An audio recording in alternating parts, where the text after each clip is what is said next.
Okay? Right, sir. Good morning, children. Welcome to online classes. ఇవాళ మనము అమరావతి పాఠ్యాంశాన్ని కొనసాగిద్దాం. నిన్నటి రోజున అమరావతికి సంబంధించినటువంటి విషయాలను కొన్ని తెలుసుకున్నాం. ఇప్పుడు అదే విషయంలో భాగంగానే అమరావతి పాఠ్యాంశాన్ని మనం కొనసాగిద్దాం. శాతవాహనుల తొలి రాజధాని ప్రతిష్టానపురం. వారు క్రీస్తు శకం 1వ శతాబ్దంలో తూర్పు దిశగా విస్తరించిన తర్వాత కృష్ణానది ఒడ్డున ఉన్నటువంటి అమరావతిని రాజధానిగా చేసుకుని క్రీస్తు శకం 220 వరకు పరిపాలించారు.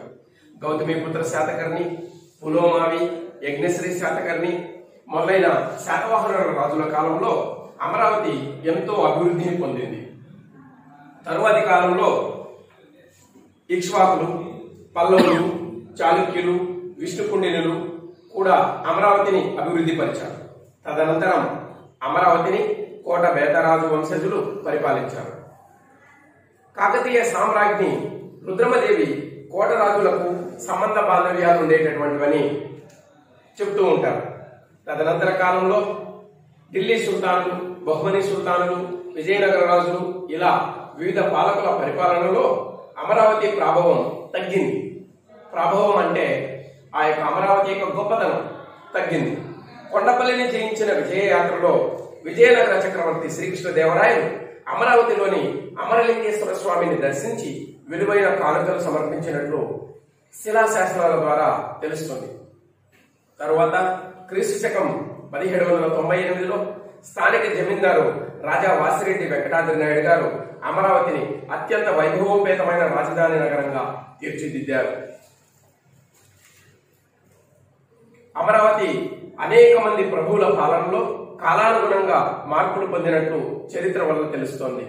ఆయా రాజుల పరిపాలన విధానాలు, మతాచారాలు, సంస్కృతి సంప్రదాయాలు అమరావతి మీద ప్రభావం చూపాయి. అందువల్లనే అమరావతి ఆంధ్రప్రదేశ్ సాంస్కృతిక రాజధాని అయింది. ఇక్కడ బౌద్ధ, జైన, శైవ, వైష్ణవ, ముస్లిం, క్రైస్తవ సంప్రదాయాలు, సంస్కృతుల ప్రభావాలు ఇక్కడ కనిపిస్తాయి. ఈ పారాగ్రాఫ్ లో మనం ముఖ్యంగా కొన్ని విషయాలని తెలుసుకున్నాం. ఇది ఒక సంధిపదం. దీన్ని ఒకసారి గమనించినట్టయితే అతి ప్లస్ అంత ఎలా చేస్తుంది అవుతుంది.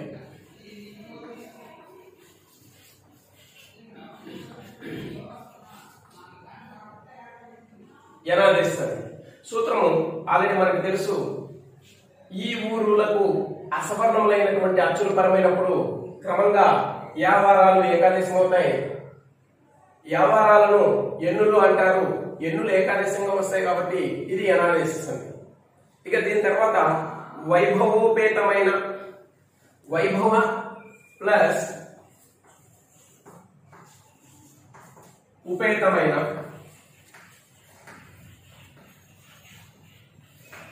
ఇది గుణసంజ్ఞ అవుతుంది.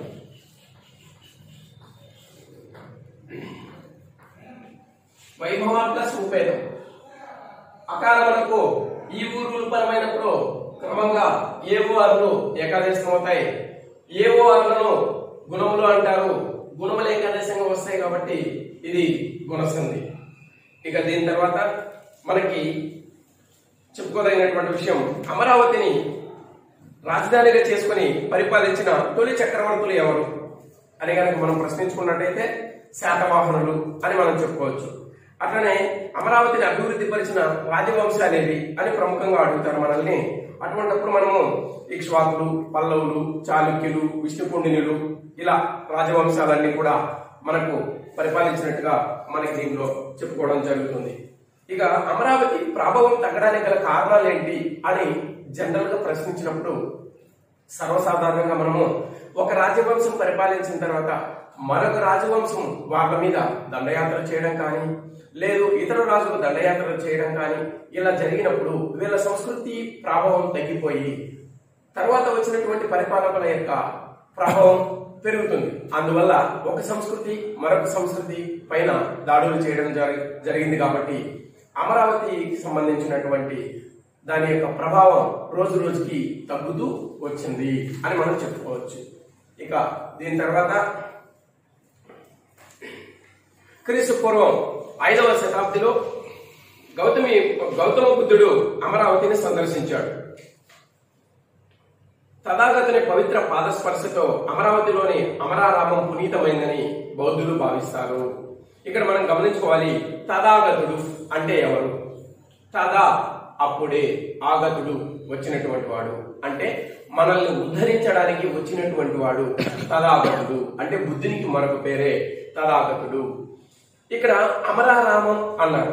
ఈ అమరారామము ఏంటి అంటే పరిస్థితి, ఇది పంచారామాలలో ఒకటి. పంచారామాలు ఏవి? పంచారామాలు ద్రాక్షారామము, తర్వాత వచ్చి అమరారామము, క్షీరారామము, సోమారామము, కుమార భీమారామము. ఈ ఆరామాలకు సంబంధించినటువంటి దేవాలయాల్ని నేను మళ్ళీ మీకు ఒకసారి అక్కడ చిత్రాలను చూపించడం జరుగుతుంది, అప్పుడు మాట్లాడుకుందాం. ఇప్పుడు మళ్ళీ పాఠ్యాంశంలోకి వెళ్ళిపోదాం. ఈ విషయం బౌద్ధ మత గ్రంథాలు తెలియజేస్తున్నాయి.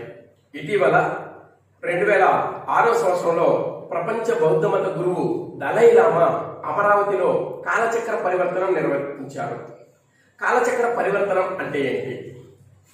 కాలచక్రము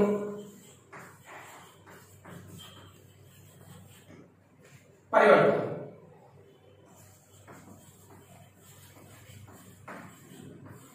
పరివర్తనం అంటే మార్పు. కాలచక్రం అంటే కాలగతి.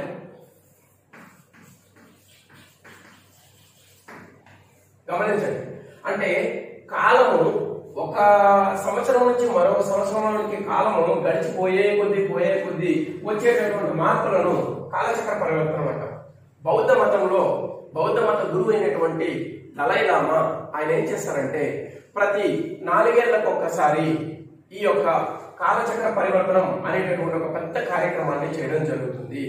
ఏం చేస్తారు ఆ కార్యక్రమంలో అంటే ప్రపంచ దేశాలలో నలుమూలలలో ఉన్నటువంటి బౌద్ధులందరినీ కూడా పిలిపించి వాళ్ళందరినీ కూర్చోబెట్టి కాలంలో వస్తున్నటువంటి మార్పులను, తర్వాత ఈ త్రిపీఠకాలలో ఉన్నటువంటి వినయ పీఠిక, సూత్ర పీఠిక, అభిధమ్మ పీఠిక అనేటటువంటి పీఠికలలో ఉన్నటువంటి విషయాలను నేటి కాలానికి మనం ఎలా అన్వయించుకోవాలా, తర్వాత ఈ యొక్క బౌద్ధ మతాన్ని మనం ఏ విధంగా వ్యాప్తి చేసుకోవాలా, ఏ విధంగా నిర్వాణ ప్రక్రియ కోసం మనం అంతా ప్రయత్నం చేయాలా అనేటటువంటి కార్యక్రమాలన్నింటినీ కూడా ఈ యొక్క కాలచక్ర పరివర్తనం అనేటటువంటి కార్యక్రమంలో చేయడం జరుగుతుంది. దాంట్లో బౌద్ధ సంగీతి అనేటటువంటిది కూడా ఒకటి నిర్వహించడం జరుగుతుంది. అశోకుడు ఈ యొక్క బౌద్ధ సంగీతిని కూడా నిర్వహించినట్టు మనకు చారిత్రక ఆధారాలు కనిపిస్తున్నాయి. ఇప్పుడు చూడండి, దేశ విదేశాల నుండి అనేక మంది బౌద్ధ సన్యాసులు, భక్తులు ఈ ఉత్సవంలో పాల్గొన్నారు. ఏ ఉత్సవంలో? ఈ కాలచక్ర పరివర్తనం అనేటటువంటి కార్యక్రమంలో పాల్గొన్నారు. అమరావతిలో 2006 సంవత్సరంలో ఈ యొక్క కాలచక్ర పరివర్తనం అనేటటువంటి కార్యక్రమం జరిగింది. అమరావతి నగరంలో బుద్ధదేవుని ధాతువులను భద్రపరిచిన బరినను నిక్షిప్తం చేసి మహాచైత్యం నిర్మించారు. గమనించండి, ధాతువులు అంటే ఏంటి? ధాతువు అంటే వ్యాకరణ ప్రకారంగా మనం ఏం చెప్పుకుంటామంటే క్రియ యొక్క మూల రూపము అంటాం. మూల రూపము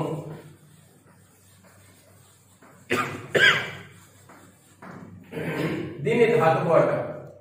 ఇక్కడ బుద్ధునికి సంబంధించినటువంటి ధాతువులను భద్రపరిచారు అంటున్నారు. ధాతువులు అంటే ఇక్కడ శరీరంలో వచ్చేటటువంటి ధాతువులు ఏంటివంటే 7 రకాల ధాతువులు ఉన్నాయి. ఇవి ఏంటివి అంటే 1 శుక్లము, 2 శోణితము, 3 మాంసము, 4 ఎముక, 5 చర్మము, 6 చీము, 7 మెదడు. వీటిని సప్త ధాతువులు అంటారు. ఈ సప్త ధాతువుల చేత శరీరం నిర్మాణమైంది. ఇప్పుడు శరీరంలో ప్రాణము అనేటటువంటి వాయువు బయటకు వెళ్ళిపోయిన తర్వాత ఈ ధాతువులన్నీ కూడా ఈ శరీరంలో ఉంటాయి. సో వాటిని భద్రపరిచారు అంటే బుద్ధుని యొక్క పార్థివ దేహాన్ని అక్కడ భద్రపరిచి దాని మీద మహాచైత్యం నిర్మించారు. చైత్యం అంటే ఏంటి? చిహ్నము అంటే మనకు గుర్తుతో కూడినటువంటి చిహ్నము. అంటే మనం ఈ రోజుల్లో చెప్పుకునేటటువంటి ఒక సమాధి లాంటిది, ఒక పిరమిడ్ లాంటిది, అలాంటి దానిని చైత్యం అంటాం. అలాంటి చైత్యాన్ని నిర్మించడం జరిగింది. అంతేకాకుండా ఆ చైత్యం చుట్టూ అత్యద్భుతమైనటువంటి కళాఖండాలను అమర్చడం జరిగింది. కళాఖండాలు అంటే మనకు శిల్పకళలకు సంబంధించినటువంటి బొమ్మలన్నింటినీ కూడా అందమైనటువంటి ఆకృతిలో అక్కడ అమర్చడం జరిగింది. ఆ చైత్యం చుట్టూ శిల్పులు నలు చదరపు శిలాపలకాల మీద తథాగతుని జీవిత ఘట్టాలను చక్కగా చెక్కారు. అంటే బుద్ధుని యొక్క జీవితానికి సంబంధించినటువంటి ఘట్టాలు ఏవైతే ఉన్నాయో వాటన్నింటినీ అక్కడ మనకు కట్టడం జరిగిందనమాట. ఎట్లా, ఎందుకు?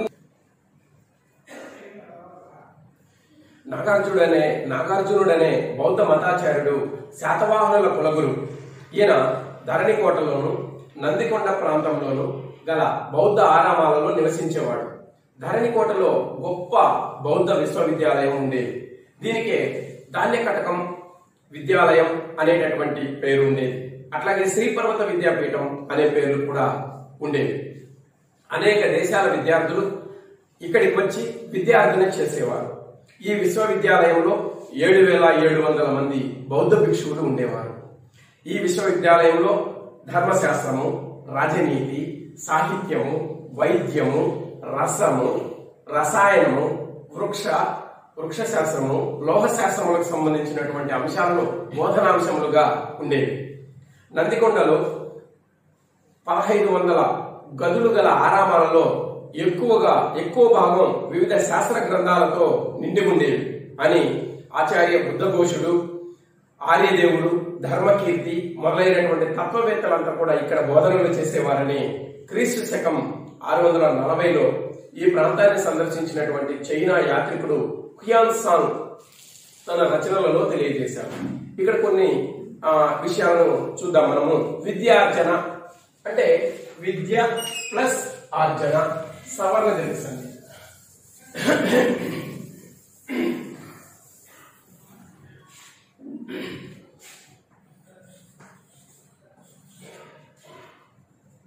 విద్య ప్లస్ ఆర్జన.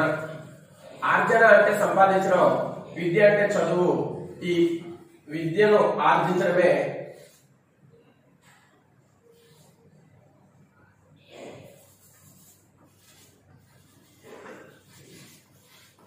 విద్యార్జన, సవర్ణ తెలుస్తుంది.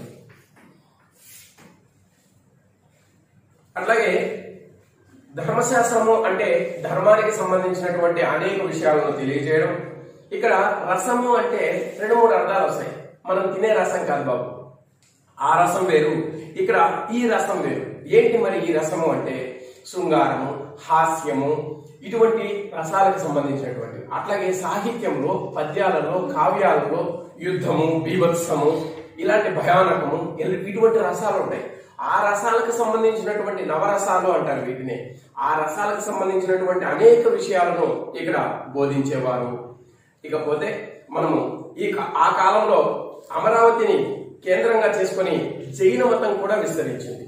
సమస్త జీవుల పట్ల దయ కలిగి ఉండాలంటూ వర్తమాన మహావీరుడు మొదలైన జైన తీర్థంకరుడు జైన మతాన్ని ప్రచారం చేశారు. తీర్థంకరుడు అంటే ఏంటి? మత ప్రవక్త. జైన తీర్థంకరుడు అంటే జైన మతాన్ని తర్వాత తరాలకు విస్తరింపచేసేవాడు, తెలియజేసేవాడు. అటువంటి వాళ్ళను జైన తీర్థంకరులు అంటాం. అనేక మంది జైన అనుయాయులు అంటే ఆచరించేవారు, మతాన్ని పాటించేవారు. అమరావతిలో జ్ఞానార్జన చేసేవారు. జ్ఞానార్జన, విద్యార్జన లాగే జ్ఞానార్జన కూడా మనకు సవర్ణ సంధి అవుతుంది. అమరావతిలోని పార్శ్వనాథుని ఆలయం జైన మత వికాసానికి సాక్షిభూతంగా నేటికి అలరారుతోంది. అలరారుతోంది అనే పదము చాలా ముఖ్యమైనటువంటిది.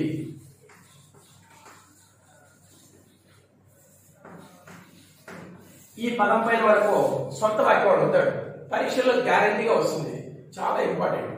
అలరారుతోంది అంటే దీని అర్థం వచ్చి ప్రకాశిస్తోంది. దీని మీద సొంత వాక్యం అడిగినప్పుడు ఏం చెప్తాం? మనము మామూలుగా సరస్సులో పద్మాలకి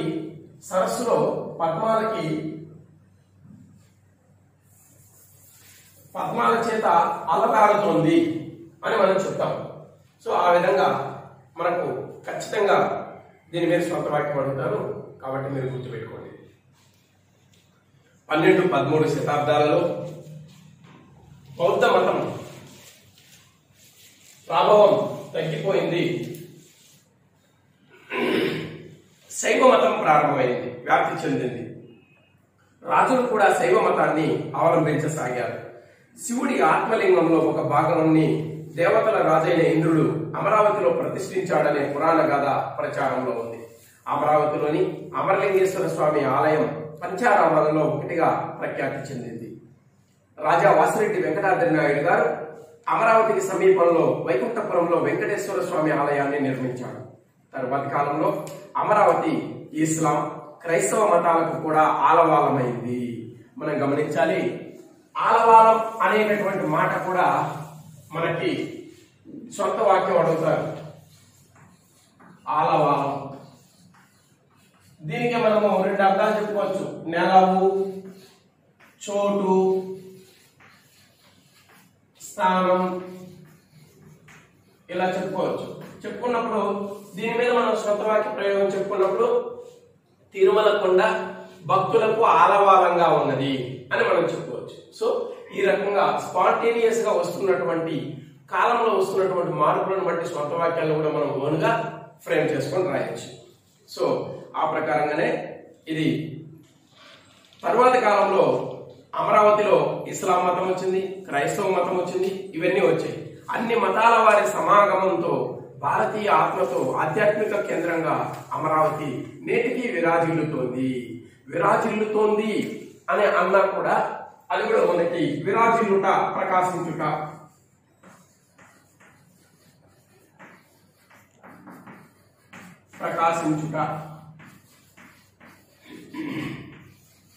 ఇది కూడా మనకి సొంత వాక్యం అడుగుతారు, విరాజిల్లుట అనేది. సో జాతీయ పదాలు సొంత వాక్యాలు చాలా ఎక్కువగా ఉన్నాయి.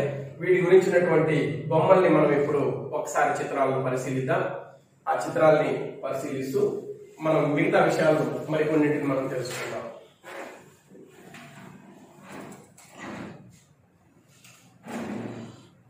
ఇదిగోండి చూడండి, ఇది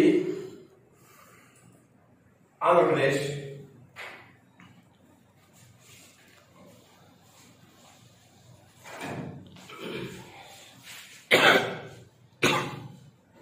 తర్వాత ఈ ఆంధ్ర రాజధాని భవిష్యత్తులో మనం కలలు కంటున్నటువంటి రాజధాని ఇలా ఉండాలి అనేసి మనకు దీనికి సంబంధించినటువంటి ఊహా చిత్రాన్ని వేయడం జరిగింది.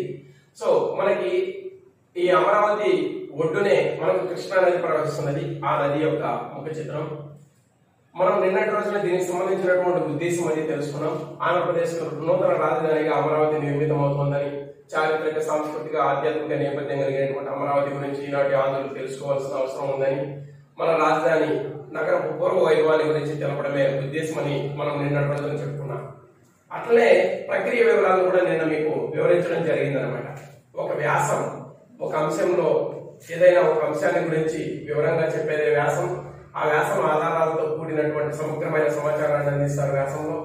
సరే, చెప్పదలుచుకున్న విషయాన్ని ప్రాధాన్యత క్రమంలో చెప్తారు. ప్రాధాన్యత అంటే ఏంటి అంటే ఏ విషయం ముందు చెప్పాలి, ఏ విషయం తర్వాత చెప్పాలి అని తెలుసుకుని చెప్పేటటువంటి దాన్ని ప్రాధాన్యత అంటాం. పునరుక్తి లేకుండా చెప్పడం అంటే చెప్పిన విషయాన్ని మరలా చెప్పకుండా చెప్పడం. ఇలాగా అన్ని విషయాల గురించి తెలియజేసేటటువంటిదే వ్యాసం అంటాం. వ్యాసంలో చరిత్రకు సంబంధించినటువంటి అంశాల గురించి రాస్తారు కాబట్టి చారిత్రక నేపథ్యంతో ఇది చారిత్రక వ్యాసం అయింది. సో అటువంటిది దీనికి సంబంధించింది. ఇక దీని తర్వాత మనం చిత్రం చూసినట్టయితే ఇది అమరావతిలో ఉన్నటువంటి బౌద్ధ విశ్వవిద్యాలయం. ఇది కూడా దానికి సంబంధించి దగ్గర చిత్రము. శాతవాహనులు తొలి తెలుగు రాజులు శాతవాహన చక్రవర్తులు అని మనం చెప్పుకోవడం జరిగింది.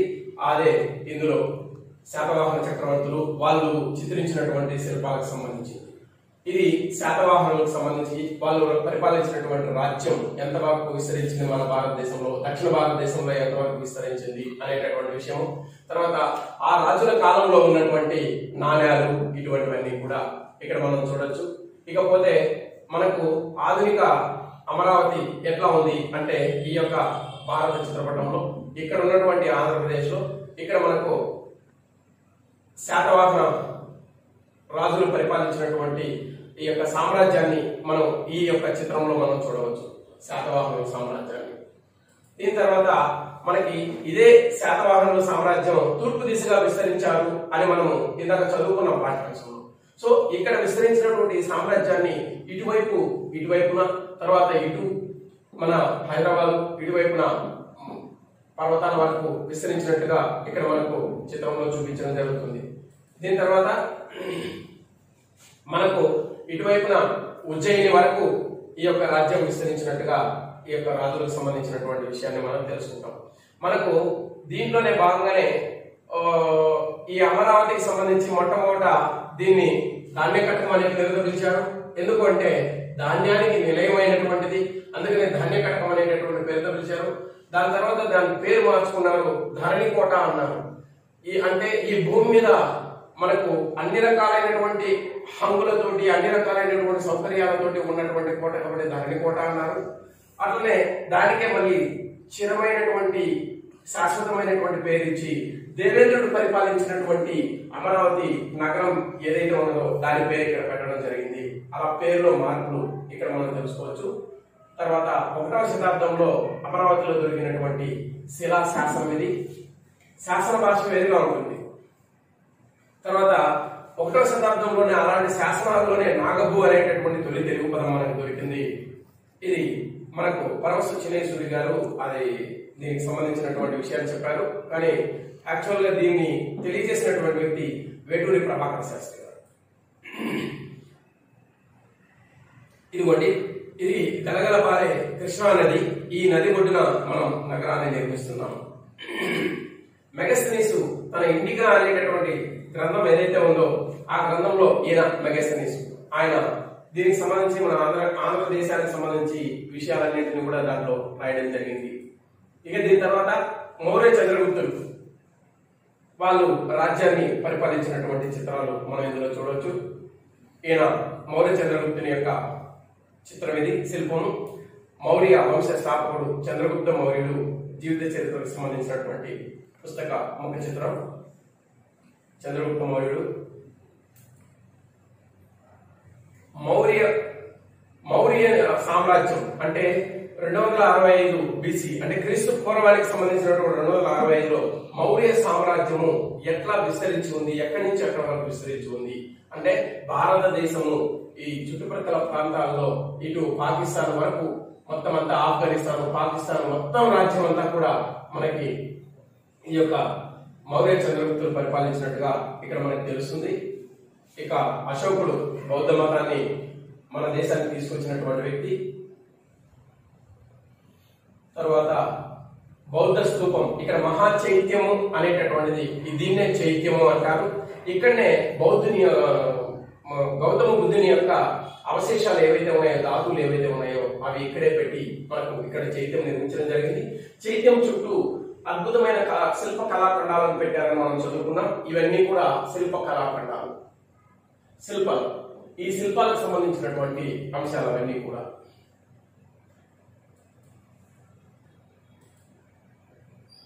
ఇది కూడా అమరావతి. తర్వాత మనకి ఇండియన్ హిస్టరీ అంటే భారత హిస్టరీలో శాతవాహనంలో గొప్ప రాజు ఎవరు, శాతవాహన రాజుల్లో గొప్ప రాజు ఎవరు? గౌతమిపుత్ర శాతకర్ణి, కుంతల శాతకర్ణి, 3వ పులోమావి, యజ్ఞశ్రీ శాతకర్ణి, ఇలా ప్రముఖ చక్రవర్తుల గురించి అందులో చెప్పుకోవడం జరిగిందనమాట. ఇక దీని తర్వాత ఈయన గౌతమి పుత్ర శాతకర్ణి తల్లి పేరుతోటి అలా ప్రసిద్ధులయ్యాడు. ఇక పరిపాలించినటువంటి రాజవంశాలను పేరు అడిగినప్పుడు మనకి ఇక్కడ పూర్తిగా పేర్లు ఇచ్చుకున్నాం. శాతవాహనులు, ఇక్ష్వాకులు, పల్లవులు, చాళుక్యులు, విష్ణుకుండినులు, కోట బేతరాజ వంశజులు, కాకతీయులు, రుద్రమదేవి, ఢిల్లీ సుల్తానులు, బహుమని సుల్తానులు, విజయనగర రాజులు, శ్రీకృష్ణదేవరాయలు ముఖ్యంగా మనకి ఇక్కడ ఇవ్వడం జరిగింది. ఇది శ్రీకృష్ణదేవరాయలు దర్శించిన అమరలింగేశ్వర స్వామికి సంబంధించినటువంటి టెంపుల్ కి సంబంధించినటువంటి చిత్రము. ఇందులో అమరలింగేశ్వర స్వామి యొక్క శివలింగము ఇంత పెద్దగాను చాలా గొప్పగాను ఇక్కడ తీర్చబడింది. ఇది కూడా ఈ దేవాలయానికి సంబంధించినటువంటి గాలిగోపురము. దేవాలయం లోపల అంతర్గర్భంలో ఉన్నటువంటి ఈ లింగేశ్వర స్వామి సంబంధించినటువంటి చిత్రము. అమరేశ్వర స్వామి, అమరారామము అంటాం దీన్నే. అమరలింగేశ్వరము, అమరారామము అని కూడా అంటాం మనం. ఈయన ఎవరంటే స్థానిక జమీందారు వాసిరెడ్డి వెంకటాద్రి నాయుడు గారు. ఆయనే ఇక్కడ అనేక రకాలైనటువంటి నిర్మాణాలు అవన్నీ కూడా చేయించడం జరిగింది. ఇక మతాలు, మతాచారాలు, సంస్కృతి, సాంప్రదాయాల ప్రభావం ఎలా ఉంది అంటే, మొదట బుద్ధులు పరిపాలించినప్పుడు ఇక్కడ బౌద్ధ మతం విస్తరించింది, జైనులు పరిపాలించినప్పుడు జైన మతం విస్తరించింది. ఒక్కొక్క మతం వచ్చినప్పుడు వాళ్ళ వాళ్ళ మతాచారాలు అన్ని కూడా పాటిస్తూ వస్తారు కాబట్టి ఆ మతాచారాలు ఈ మతాచారాలు కలిసిపోయి ఒక కొత్త రకమైనటువంటి వాతావరణం ఏర్పడింది. ఆ తర్వాత శైవ మతం వచ్చింది. శైవ మతం అంటే శివుణ్ణి ఆరాధించేటటువంటి వాళ్ళంతా కూడా శైవులు అవుతారు. వైష్ణవ మతం విష్ణువుని ఆరాధించేటటువంటి వాళ్ళంతా కూడా వైష్ణవ మతస్థులు. ముస్లిం మతం మనకు తెలుసు, ముస్లింలు మహమ్మద్ ప్రవక్తకి సంబంధించినటువంటి విషయాన్ని ఆచరించే వాళ్ళంతా కూడా ముస్లిం మతం. ఇక క్రైస్తవ మతం యేసుక్రీస్తును ఆరాధించేటటువంటి వాళ్ళు. క్రీస్తుపూర్వం 5వ శతాబ్దంలో అమరావతిని సందర్శించినటువంటి హుయాన్ సాంగ్ అనేటటువంటి చైనా యాత్రికుడు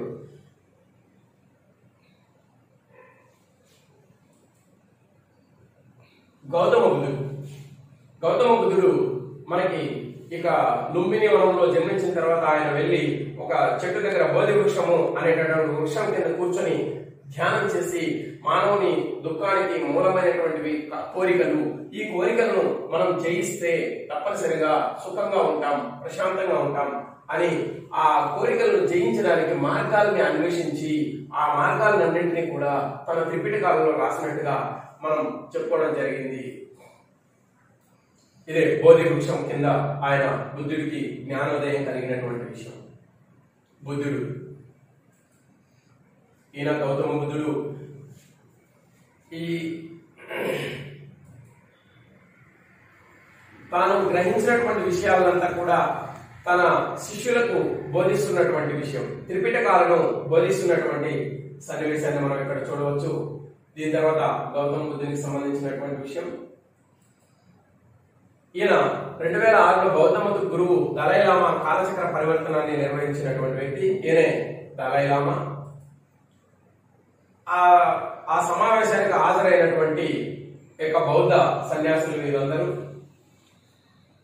ఆ కాలచక్ర పరివర్తనంలో ఉన్నటువంటి సమావేశానికి సంబంధించినటువంటి చిత్రాలు ఇవన్నీ. బుద్ధదేవుని ధాతువులు, ఆయన ఉపయోగించినటువంటి వస్తువులు అవన్నీ కూడా. మహా చైత్యం, ఇందాక మనం చెప్పుకున్నాం, ఆ మహా చైత్యాన్ని నిర్మించినటువంటిది దీన్నే చైత్యము. దీని లోపల ఈ యొక్క బుద్ధదేవుని ధాతువులన్నీ కూడా అక్కడ ఉన్నట్టుగా మనకు చెప్పుకోవడం జరుగుతుంది. దీన్నే మహా చైత్యం అంటాం. బుద్ధుని జీవిత ఘట్టాలను తెలిపే శిల్పాలన్నీ కూడా ఇక్కడ చివరిలో మనకి ఉన్నాయి. ఇవన్నీ కూడా అవే అన్నమాట. బుద్ధుడు దాదాపుగా 500 అవతారాలు ధరించినట్టుగా బౌద్ధ మత గ్రంథాల్లో మనకు చెప్పడం జరుగుతోంది.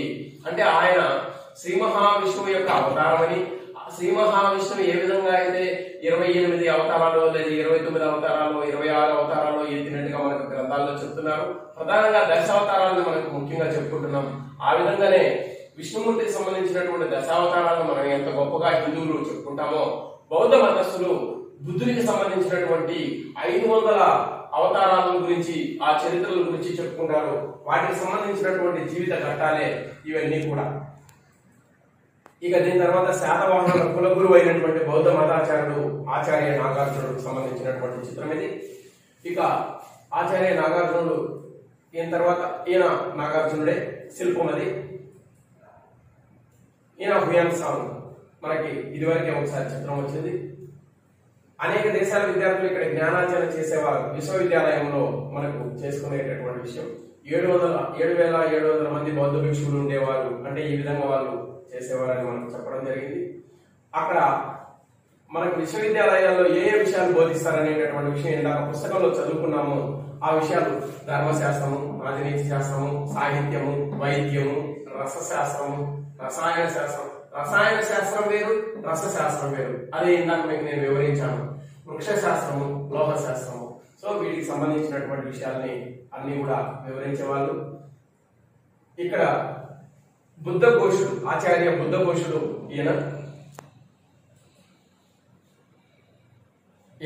బుద్ధఘోషుడు, ఆర్యదేవుడు అంటే ఆనాటి గురువులు అనమాట. వీళ్ళు విశ్వవిద్యాలయంలో పనిచేసినటువంటి గురువులు వీళ్ళంతా కూడా. ధర్మకీర్తి అనేటటువంటి ఆయన కూడా గురువు. క్రీస్తు 640లో చైనా యాత్రికుడు వచ్చాడు హ్యూయాన్ సాంగ్. ఈయన్ని ఇదివరకే ఒకసారి మనం చూసాం చిత్రంలో. అలాగే జైన మత గురువు అయినటువంటి వ్యక్తి ఈయన మనకు వర్ధమాన మహావీరుడని మనకి ఇక్కడ చెప్పడం జరిగింది. అట్లాగే 24 మంది తీర్థంకరులు ఉన్నారు. తీర్థంకరుడు అంటే మనం ఇలాగ చెప్పుకున్నాము, ఆ మతాన్ని విస్తరింపచేసే నాయకుడు. సో జైన మతాన్ని విస్తరింపచేసే నాయకులందరూ కూడా 24 మంది తీర్థంకరులు ఉన్నారు కాబట్టి వాళ్ళందరి వివరాలను ఇక్కడ ఈ చిత్రంలో మనం చూడవచ్చు. పార్శ్వనాథుడు ఈయన ఒక ముఖ్య వ్యక్తి. శైవ మతం. ఇవి పంచారామాలకు సంబంధించినటువంటిది. దాక్షారామం.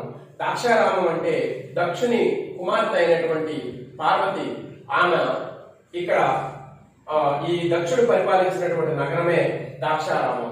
సో అక్కడనే ఈ యొక్క శివలింగము ఇవన్నీ కూడా వెలవడం జరిగింది కాబట్టి ఇది దాక్షారామం. ఇక్కడ భీమేశ్వరాలయం, ఇది భీమవరంలో భీమేశ్వరాలయం. ఇది అమరావతిలో ఉన్నటువంటి అమరారామం. తర్వాత ఇక్కడ ఉన్నటువంటి దాక్షారామంలో ఇదంతా కూడా దాక్షారామానికి సంబంధించినటువంటిదే. ఇక పాలకొల్లులో ఉన్నటువంటి క్షీరారామం, ఇక్కడ సామర్లకోటలో ఉన్నటువంటి కుమార భీమారామం. ఇవి పంచారామాలకు సంబంధించినటువంటి చిత్రాలు.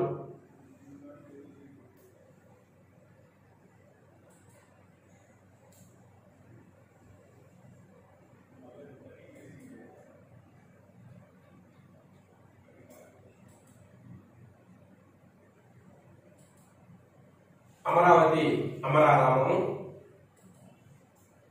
పంచారామంలో రెండవది భీమారామము, మూడవది సోమారామము, నాలుగవది క్షీరారామము, ఐదవది దాక్షారామం.